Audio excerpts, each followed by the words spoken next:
Assalamualaikum warahmatullahi wabarakatuh. Perkenalkan nama saya Dimas Median Saputra dengan NIM 152 111 283 028 dari program studi Dempa Teknik Informatika. Jadi pada video kali ini saya akan mempresentasikan atau menjelaskan tentang pembelajaran mesin teori, yaitu tentang Kineris Neighbor. Ya, saya mengambil judul yaitu Traffic Congestion Monitoring. Jadi menjelaskan tentang prediksi kemacetan. Penyebab kemacetan itu menggunakan eh, Kineris Neighbor strategi yang cukup lanjut gitu, improve KNN strategi. Lanjut untuk mengenai abstraknya sendiri. Jadi pada pendekatan sistematis pada penelitian ini itu yaitu untuk memantau kemacetan lalu lintas jalan yang dikembangkan untuk meningkatkan keselamatan dan manajemen lalu lintas. Nah, tujuan dari penelitian ini yaitu untuk mengamati segala yang lebih menggabungkan manfaat dari pendekatan pendekatan pemodelan. Nah, lalu untuk traffic linear ini yaitu menggunakan PWSL dan filter Kalman atau KF.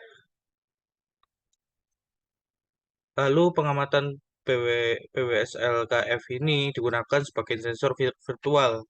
Digunakannya sebagai sensor virtual untuk meniru evolusi trafik pada mode aliran bebas. Nah, di dalam pendekatan ini yang diusulkan dari penelitian ini residual dari model PWSL KF ini digunakan sebagai input untuk skema Kineris Neighbor. Nah, jadi dihubungkan ke nearest neighbor untuk mendeteksi sebuah kemacetan tersebut. Nah, detektor yang diusulkan ini menggabungkan sifat-sifat yang diinginkan dari KNN sendiri. Jadi KNN ini butuh banyak pelayanan dari beberapa model. Nah, untuk pemisahannya secara tepat dari fitur normal ini ke fitur abnormal dan kemampuan skema pemantauan untuk identifikasi kemacetan lalu lintas agar dengan baik.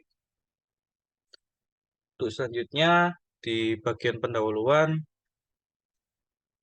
nah meningkatnya kemacetan untuk awal-awalnya ini meningkatkan kemacetan lalu lintas ini di jalan raya.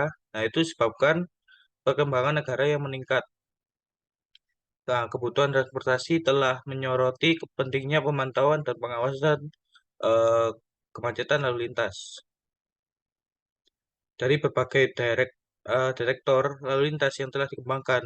Nah ini termasuk induksi loop, frekuensi radiomagnetik, dan inframerah gelombang mikrovideo, serta sistem pemosisian global atau GPS. Nah, detektor ini menyediakan data lalu lintas yang berlimpah, yaitu dapat digunakan untuk pengujian dan penerapan pendekatan pemantauan.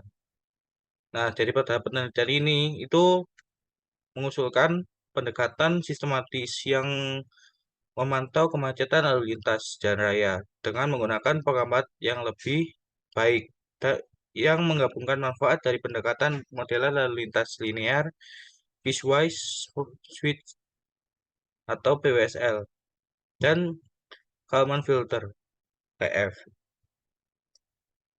Nah, pendekatan yang diusulkan ini menggunakan pengamatan PWSL KF sebagai sensor virtualnya dan meniru evolusi lalu lintas menggunakan residu dari model sebagai masukan untuk deteksi kemacetan menggunakan skema Kineris Neighbor. Efektivitasnya ini pendekatan yang diusulkan tunjukkan dengan menggunakan pengukuran lalu lintas nyata dan dari jalan raya 4 jalur di California. Contohnya yaitu ya ini mengambil contoh dari jalan raya 4 jalur pada California. Untuk selanjutnya yaitu masuki bagian metodenya atau sistemnya. Jadi pengukuran lalu lintas yang presisinya tinggi ini yaitu sangat penting untuk pengembangan sistem kontrol. dan manajemen lalu lintas yang efisien. Ya, jadi untuk sistemnya itu sistem deteksi loop magnetik, yaitu salah satu yang paling banyak yang digunakan untuk mendeteksi lalu lintas sistem. Nah, yang akan dilakukan untuk mengelola kemacetan lalu lintas. Eh, Mereka ini menggunakan eh, menggunakan kestabilannya di bawah kondisi pencahayaan dan lalu lintas yang berbeda. Di dalam loop induktif ini, induksi loop ini menurun setelah kendaraan melewati sirkuit tertanam yang memungkinkan pendeteksian kendaraan, penghitungan lalu lintas, dan pemantauan kecepatan kendaraan. Nah, jadi sistemnya ini eh, berada di bawah tanah sehingga mendeteksinya itu dari bawah, bawah sebuah kendaraan. Seperti pada contoh di gambar ini, akan melakukan loop dari bawah langsung ke mendeteksi mobilnya, lalu ditangkap lagi oleh sistemnya. Next, untuk skema pemantauan berbasis KNN. Jadi di Kineris Neighbor ini ada skema non-parametik yang sangat efisien non-parametiknya itu, yang sangat berbeda di antara fitur-fitur yang lainnya. Nah, perlu dicatat bahwa KNN ini adalah alat yang sangat fleksibel karena bebas asumsi dan tidak ada hipotesis yang dibuat pada distribusi data. Jadi sifat dari KNN ini sangat berguna ketika tidak ada data yang terdistribusi Gaussian dan eh, berdistribusi non-Gaussian atau tidak dapat terpisahkan secara linear. Jadi secara keseluruhannya itu GNN ini data, memisahkan data normal dari data yang tidak normal dengan mengukur jarak antara pengamatan aktual dan kineris neighbor atau tetangga terdekat. Itu kata lainnya. Dari data yang bebas anomali, yaitu tanpa kemacetan. Nah, KNN ini ditetapkan sebagai residual, sebagai pemeriksa adanya kemacetan lalu lintas. Dari jarak KNN dengan nilai-nilai yang digunakan sebagai indikator ini eh, untuk menemukan kemacetan sebuah lalu lintas. Nah, di penelitian ini dua metode tersebut yang menggunakan jarak KNN dirancang. Jadi terdapat dua metode akan dirancang menggunakan KNN ini. Nah, pada dasarnya detektor yang berbasis KNN ini eh, pelatihannya pelatihannya tahap demi tahap dikarenakan batas deteksi KNN ini dihitung menggunakan aliran bebas data. Nah, kemudian pada tahap pengujiannya jarak KNN di antara data baru dan data pelatihan the new dihitung dan dibandingkan dengan ambang batas yang diberikan.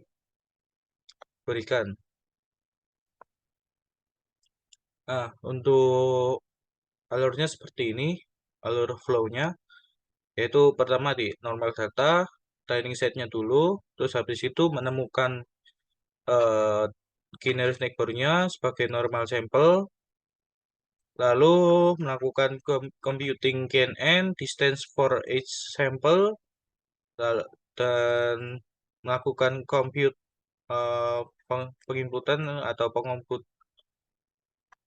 pengumpulan decision threshold.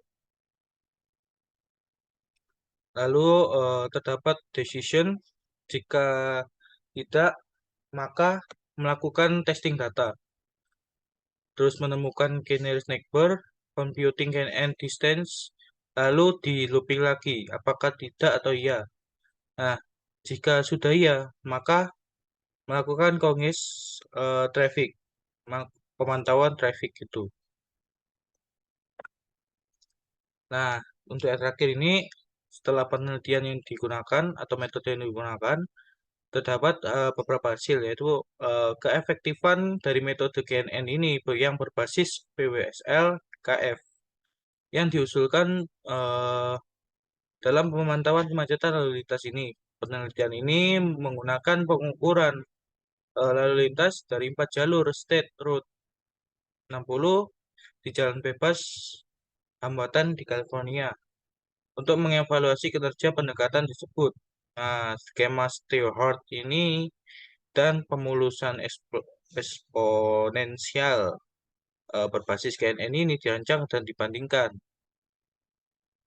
Setelah dirancang dan dibandingkan dengan skema parametrik. Nah, batas kontrol non-parametrik untuk direktor ini yang diusulkan ditetapkan dengan menggunakan estimasi kepadatan kernel. Nah, jadi hasil penelitian ini menunjukkan bahwa pendekatan yang diusulkan mengungguli skema Stewart dan pemulusan eksponensial konvensional dalam mendeteksi kemacetan lalu lintas.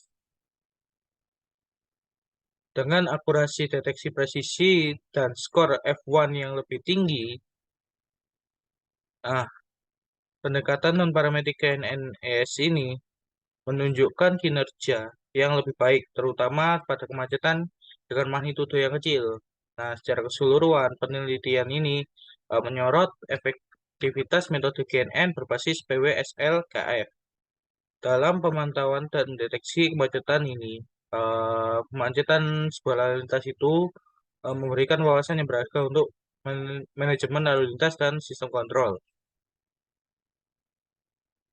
Jadi, untuk kesimpulan dari penelitian ini yang dapat disampaikan bahwa masalah deteksi kemacetan lalu lintas diatasi, dapat diatasi.